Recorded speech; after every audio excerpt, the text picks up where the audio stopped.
জানিয়ে দিব এই মুহূর্তে আমাদের হাতে এসেছে গুরুত্বপূর্ণ আপডেট সংবাদের শিরোনাম। শুরুতেই থাকছে লন্ডনে মাহফুজের উপর হামলা, যা বললেন নাহিদ ইসলাম। এবারে জানিয়ে দিব দেশের সাম্প্রদায়িক শক্তির উত্থান হচ্ছে বলে মন্তব্য বিএনপি নেতা গয়েশ্বরের। এদিকে যুগপৎ কর্মসূচিতে যাচ্ছে না এনসিপি। আরও জানাবো জাকসুর ভিপি জিতু জিএস মাঝারুল। সব শেষে জানিয়ে দিব এবার আগারগাঁওয়ে নিষিদ্ধ আওয়ামী লীগের ঝটিকা মিছিল, আটক 2। এতক্ষণ শুনছিলেন হাতে থাকা আপডেট সংবাদের শিরোনাম, এবারে বিস্তারিত। তবে তার আগে অনুরোধ রইল ভিডিওটিতে একটি লাইক এবং কমেন্ট করে জানিয়ে দিন ভিডিও সম্পর্কে আপনার মূল্যবান মতামত। আরও জানিয়ে দিন ভিডিওটি কোথা থেকে দেখছেন বা কোন জেলা থেকে দেখছেন। লন্ডনে মাহফুজের উপর হামলা, যা বললেন নাহিদ। অন্তর্বর্তী সরকারের তথ্য ও সম্প্রচার উপদেষ্টা মাহফুজ আলমকে হত্যা করতে সরকার ও উপদেষ্টা পরিষদের ভেতরে মৌন সম্মতি তৈরি হয়েছে বলে মন্তব্য করেছেন জাতীয় নাগরিক পার্টির আহ্বায়ক নাহিদ ইসলাম।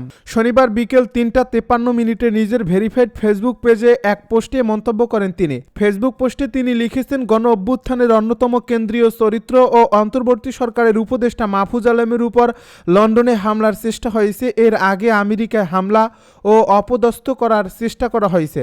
বারবার মাহফুজ আলমের উপর আওয়ামী ফ্যাসিস্টদের হামলা, কারণ মাহফুজ আলমই টার্গেট। পরবর্তী ধাপে আমরা প্রত্যেকেই টার্গেট হব। আমরা জানি আমাদের জন্য কি অপেক্ষা করে আছে। গোপালগঞ্জে ফ্যাসিস্টদের নৃশংসতা আমরা দেখে আসছি, যোগ করেন নাহিদ।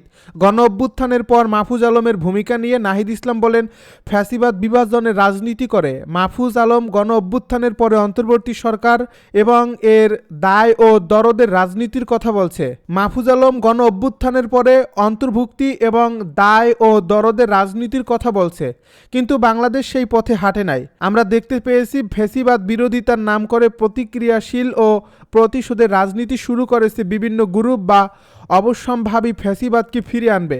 সময় প্রমাণ করবে মাহফুজ আলমই সঠিক ছিল, যদি ততদিন উনি বেঁচে থাকার সুযোগ পান। দেশে সাম্প্রদায়িক শক্তির উত্থান হচ্ছে বলে মন্তব্য গয়েশ্বরের। ফ্যাসিবাদ বিদায় হলেও দেশের সাম্প্রদায়িক শক্তির উত্থান হচ্ছে বলে মন্তব্য করেছেন বিএনপির স্থায়ী কমিটির সদস্য গয়েশ্বর চন্দ্র রায়। তিনি বলেন, মৌলবাদীরা এখন বেহেশতের টিকিট বিক্রি করতেছে, অর্থাৎ তাদের সঙ্গে থাকলে আপনি বেহেশতে যাবেন, আর তাগলগে না থাকলে আপনি দোজখে যাইবেন। আর নিজেরা বেহেশতে যাইব কিনা সেই কথা তারা জানে না। সেজন্য আমি বলবো দেশে সাম্প্রদায়িক শক্তির উত্থান হচ্ছে। আমরা ফ্যাসিবাদের থেকে মুক্তি পাইছি, কিন্তু গণতান্ত্রিক মূল্যবোধ থেকে আমরা এখন সাম্প্রদায়িকতা, উগ্র উন্মাদনা সৃষ্টি শুরু হয়ে গেছে, যেটার মধ্যে দিয়ে মব তৈরি হবে। শনিবার দুপুরে এক আলোচনা সভায় তিনি এই মন্তব্য করেন।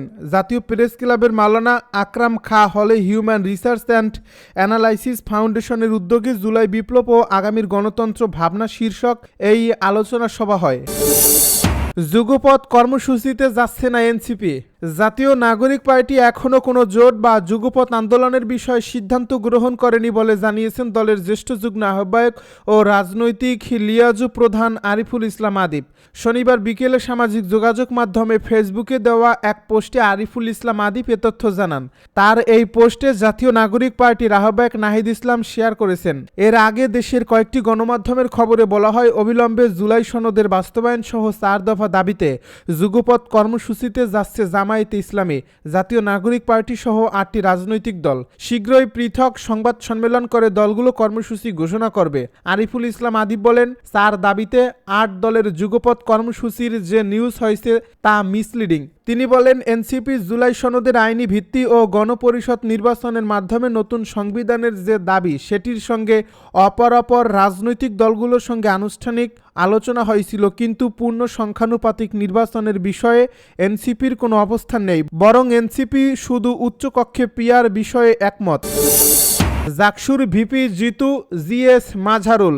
অবশেষে জাহাঙ্গীরনগর বিশ্ববিদ্যালয় কেন্দ্রীয় ছাত্র সংসদ ও হল সংসদ নির্বাচনের আনুষ্ঠানিক ফল ঘোষণা করা হয়েছে।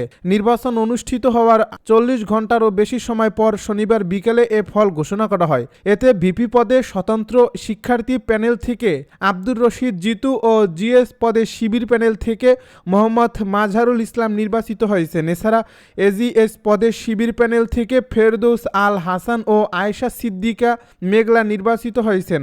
আরও নির্বাচিত হয়েছেন শিক্ষা ও গবেষণা সম্পাদক পদে আবু ওবায়দা ওসমা, পরিবেশ ও প্রকৃতি সংরক্ষণ বিষয়ক সম্পাদক পদে মোহাম্মদ সাফায়েত মীর, সাহিত্য ও প্রকাশনা সম্পাদক পদে মোহাম্মদ জাহিদুল ইসলাম, সাংস্কৃতিক সম্পাদক পদে মহিবুল্লাহ শেখ জিশান প্রমুখ। এবার আগারগাঁয়ে নিষিদ্ধ আওয়ামী লীগের মিছিল আটক 2। ঢাকার আগারগাঁয়ে অন্তর্বর্তী সরকারের বিরুদ্ধে বিক্ষোভ মিছিল করেছে নিষিদ্ধ আওয়ামী লীগের নেতাকর্মীরা। শনিবার বেলা 3:30টার দিকে বেতার ভবনের সামনে থেকে আগারগাঁও মেট্রো রেল স্টেশন পর্যন্ত বিক্ষোভ মিছিল করেন তারা।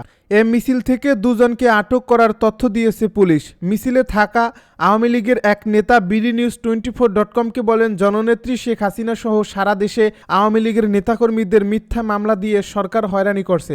অবৈধ সরকার যা ইচ্ছে তাই করছে, এর প্রতিবাদে মিছিল করেছে।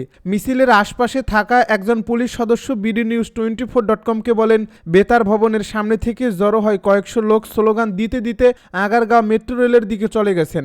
আরেকজন প্রত্যক্ষদর্শী বলেন, মিছিলে অংশগ্রহণকারীরা শেখ হাসিনা, শেখ হাসিনা জয় বাংলা, শেখ হাসিনা আসবে, বাংলাদেশ হাসবে, জয় বাংলা, জয় বঙ্গবন্ধু, হটাও ইনুজ, বাঁচাও দেশ ইত্যাদি স্লোগান দিয়ে চলে গেছেন। শেরেবাংলা নগর থানার ওসি মোহাম্মদ ইমাউল হক বলেন, মিছিল করার সময় 2 জনকে আটক করা হয়েছে। সরকার বিরোধী আন্দোলনে ক্ষমতা হারিয়ে 2024 সালের 5 অগাস্টে দেশ ছেড়ে ভারতে চলে যান আওয়ামী লীগের সভাপতি শেখ হাসিনা। 3 দিন পর 8 অগাস্ট গঠন করা হয় অন্তর্বর্তী সরকার। এরপর থেকে একে একে গ্রেপ্তার হতে থাকেন আওয়ামী লীগের মন্ত্রী, প্রতিমন্ত্রী সহ শীর্ষ পর্যায়ের নেতা ও প্রভাবশালী সংসদ সদস্যরা। আওয়ামী লীগের সঙ্গে জোটে থাকা অন্য দলগুলোর কয়েকজন নেতাকেও গ্রেপ্তার করা হয়।